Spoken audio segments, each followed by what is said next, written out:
Hello, and welcome to another episode of Real Talk with Terry, and I'm your host, Terry Cato.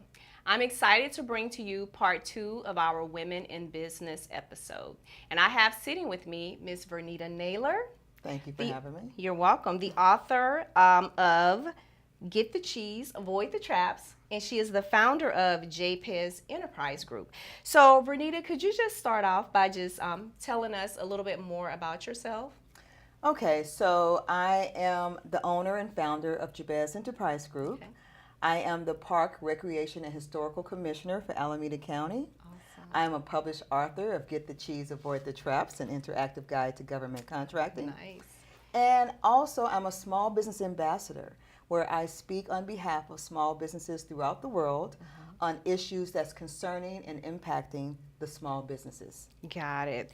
And could you just tell me what motivated you to actually write your book? What motivated or inspired you? I wanted business owners to become a part of the diversity and inclusion conversation. Okay.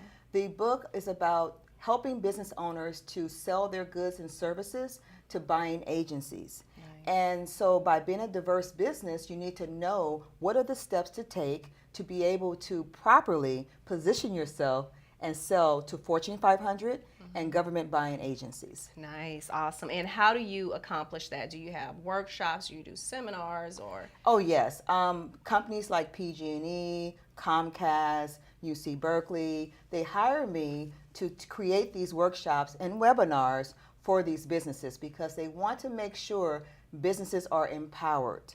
So also I partner with a lot of different chambers and minority business councils to make sure that their members are also positioned and empowered because the buying agencies are seeking business owners to partner with. Got it.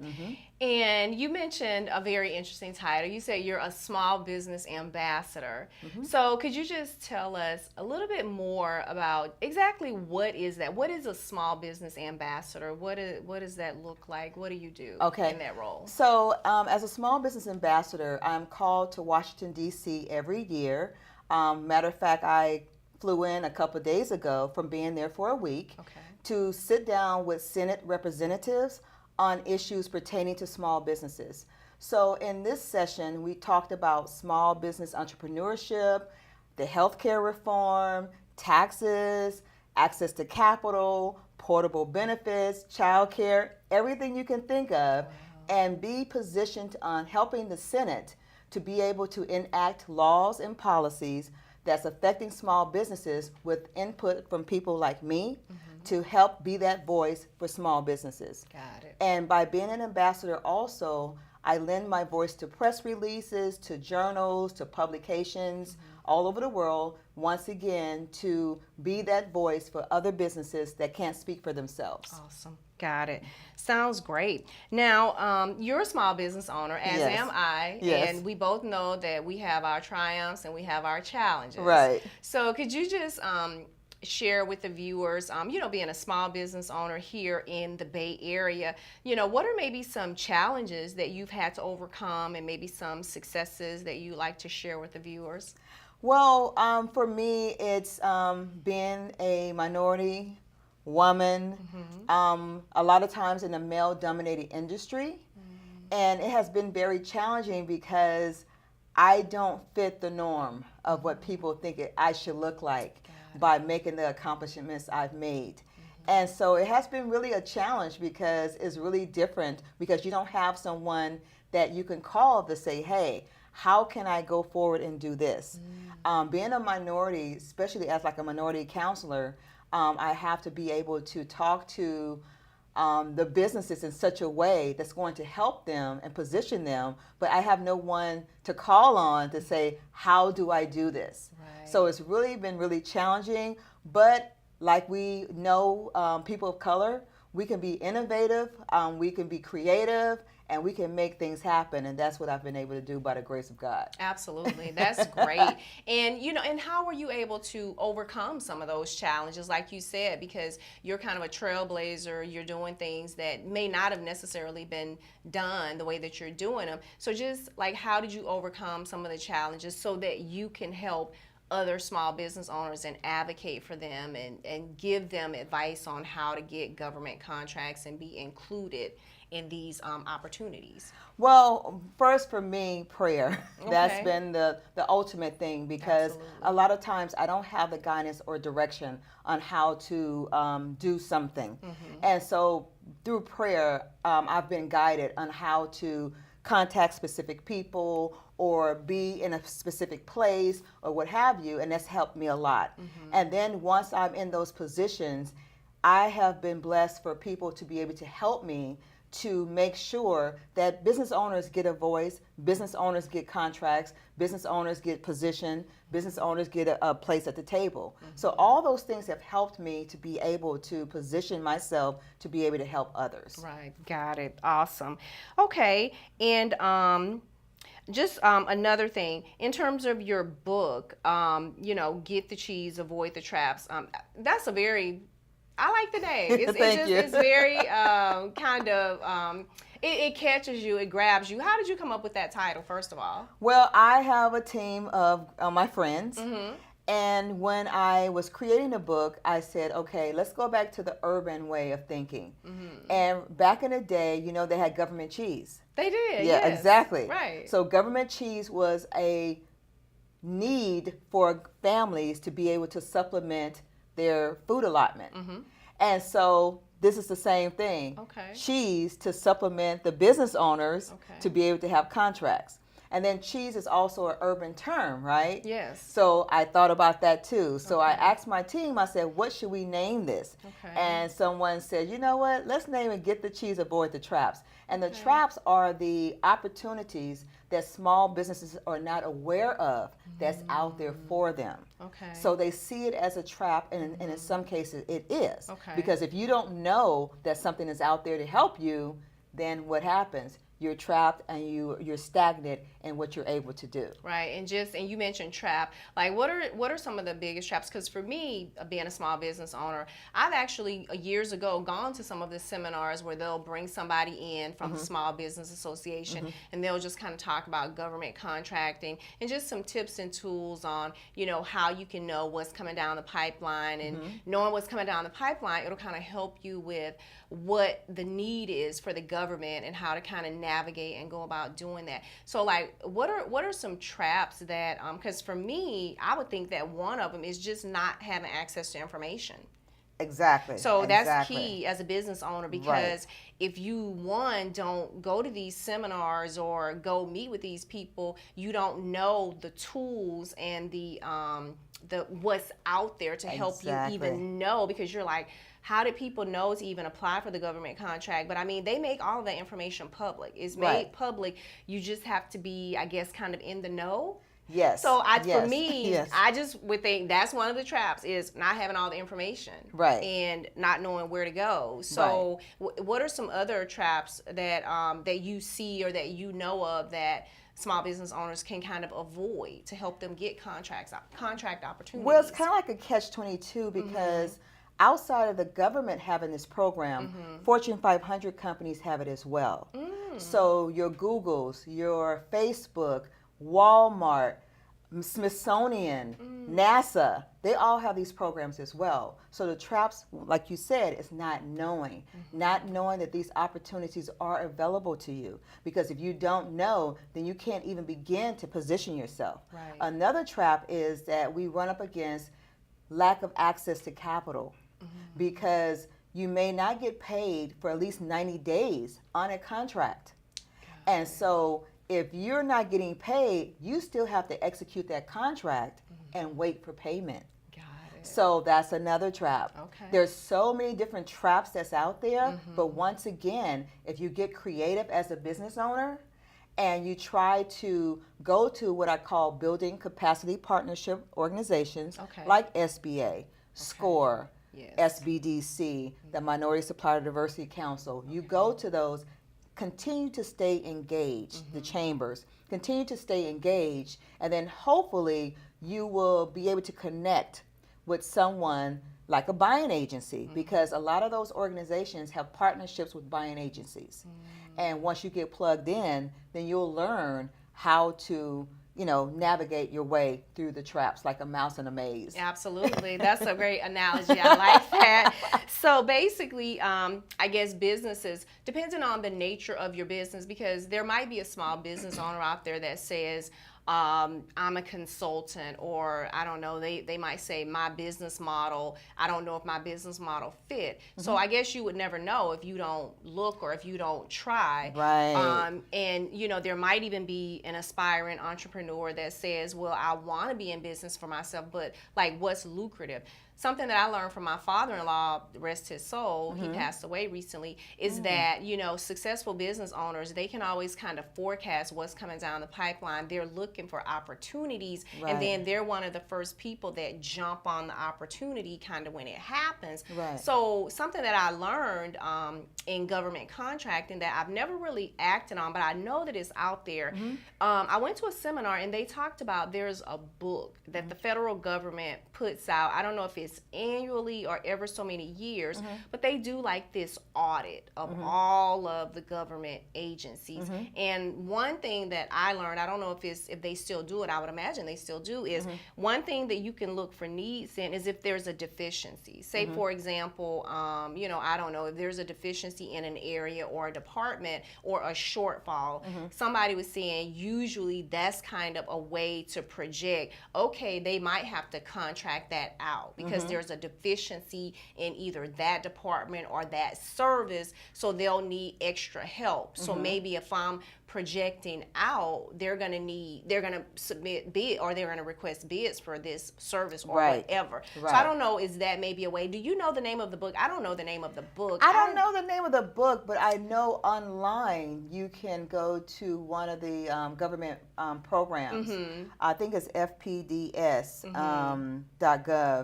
And what it does is shows the agencies and the opportunities they have available. Yes, right. However, people know the government is outdated. Okay. So the information might not be current. Interesting. That's the only thing, because when they report out, as far as the dollars spent per agency, is usually a year or two behind. Okay, that makes sense. So yeah. Okay, so that's kind of the only thing to be aware of is when you go to the website and you see this, it potentially is outdated. So I guess that's the downfall. Exactly. So that's again, one of the traps. it's one of the traps is having information, knowing how to find information. Right. So I guess before we take a break, and we're going to keep the conversation going, I guess in this first segment then, perhaps what small business owners who are interested in contracting, I guess maybe they should look at what their service or product is, and then maybe narrow it down to maybe businesses or government agencies that they might want to work with. And would you recommend that they maybe just go to their website on a regular basis, or is there a particular department within the government agencies or the companies that deals with supplier or minority supplier diversity or whatever? Like, what is perhaps a strategy that business owners, like if they say, okay, I provide transportation, logistics, I do transportation, and I want to have a contract with, I don't know, Google. What would you tell them? How could they strategize around that? One good thing I would recommend, and I talk about this all the time, is to date your customer. Okay. Because we know when you're dating someone, you're really engaged in that person. You're really finding out about that person, who, what, when, where, why, how, right?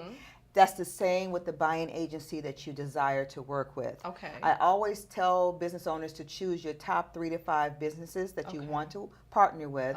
Start dating them. Look at their website. Their website will tell you everything about them. It will also tell you if they buy what you sell. If they do not buy what you sell, brush the dust off your feet and you move on, because that's going to be the key. So I really highly recommend that. Okay, that's great advice. Okay, so basically date your customer or who you want to do business with. Really learn what they need and if your product or your service meets their need. So we're going to take a break, and then we're going to come back and we're going to keep the conversation going. Thank you.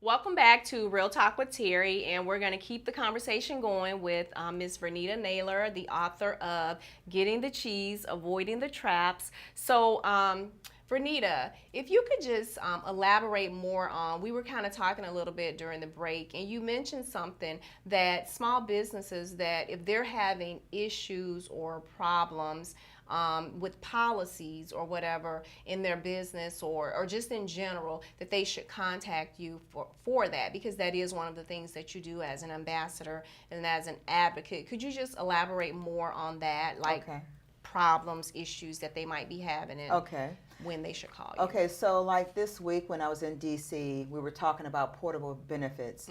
And portable benefits are the retirement, 401k, family leave, different things that you would have as a small business. And the conversation was, since a lot of business owners are now becoming more freelance, contractors, and what have you, how would that conversation play out? So we are now, we being Jabez Enterprise Group, we're now advocating more so for those type of issues, because we want small businesses to contact us if they have issues or concerns, so we can take it to the Senate representatives, because they're constantly looking for examples of what worked and what didn't. And so like the conversation that we had with affordable health care, we want to change that conversation of stop calling it Obamacare and helping people to understand it's called the affordable health care.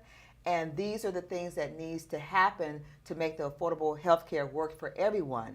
Because in some cases it does not work for every small business, and in some cases it does, whether you have employees or not. So I would like business owners to contact me to make sure that their voices are being heard. So when I'm being contacted for press releases or publications or what have you, then I can also plug in that business owner and let people know that they're out there and these are some of the issues they're facing. Right, got it. Okay, that's awesome. And that's great that you're a resource and a voice for small business owners who might be frustrated.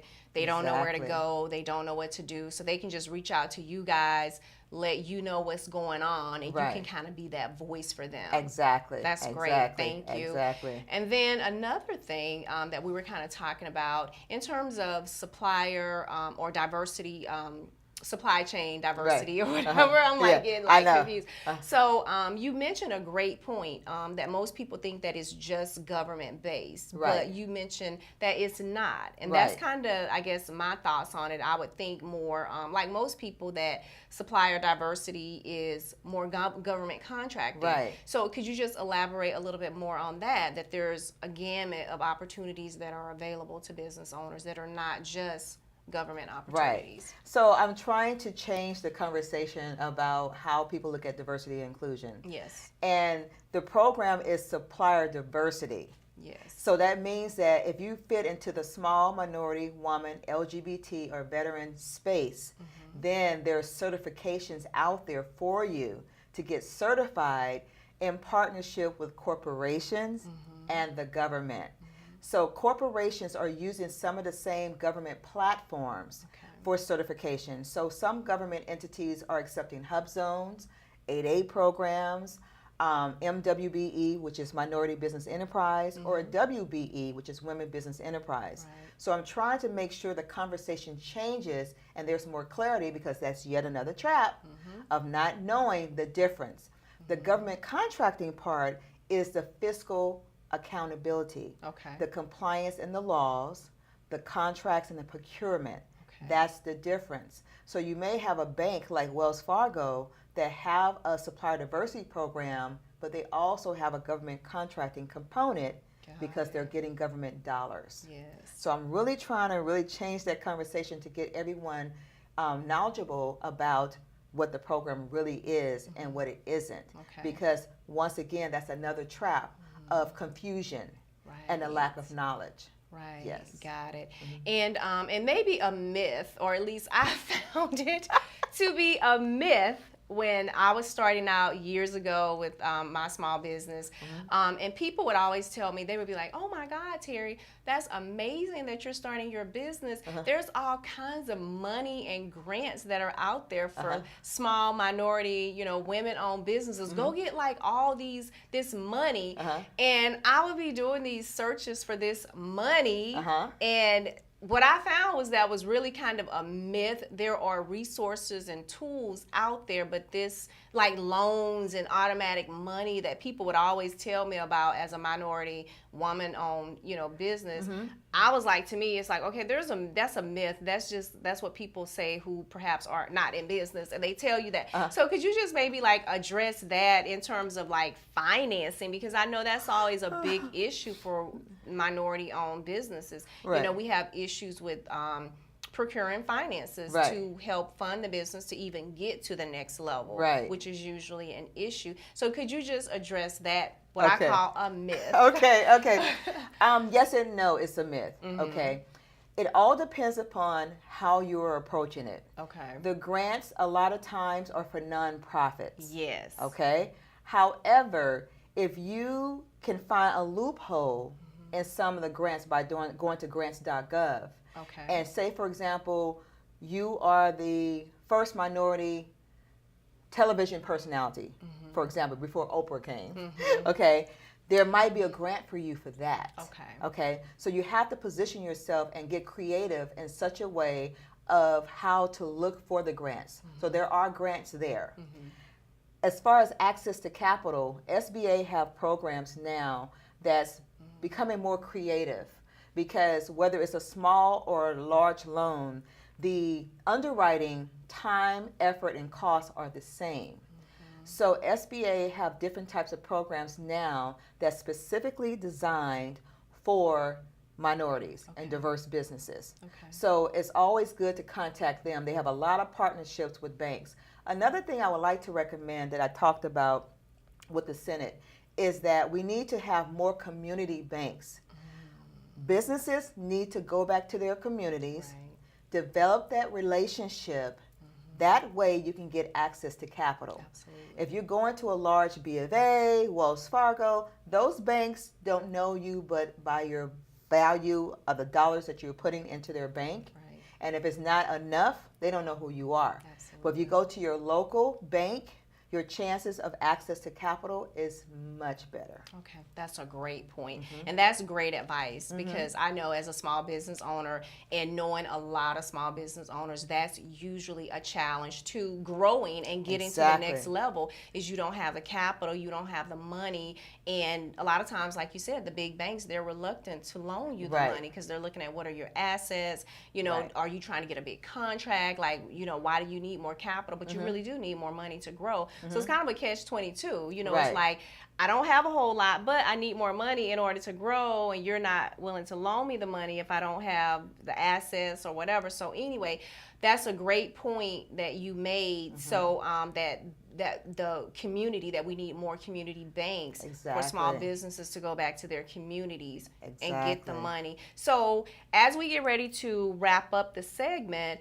is there anything in closing that you want to share with the viewers in terms of valuable information that they can find in your book, or valuable information that you can provide for them on anything? Is there anything that you would like to share that we haven't talked about already? I want to talk about, as far as the book is concerned, no matter where you are in your business, the book is self-contained to help you, whether it's creating your business plan, whether you're talking about who are some of the players that you can contact, how to contact them, forecasting. All that is in the book.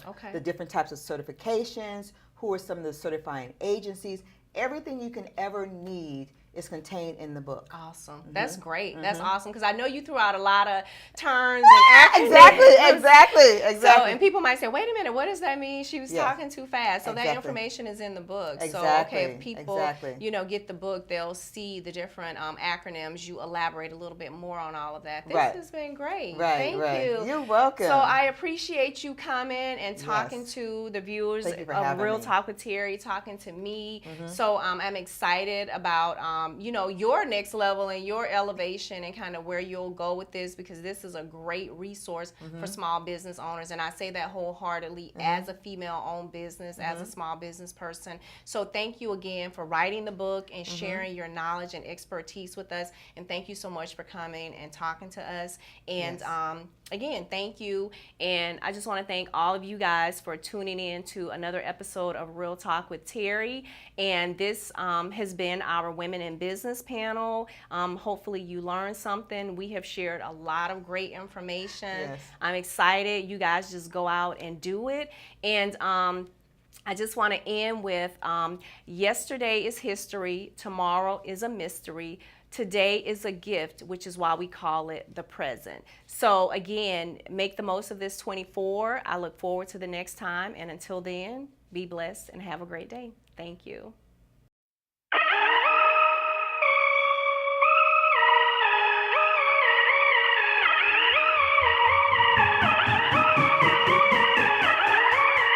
Hands in the air.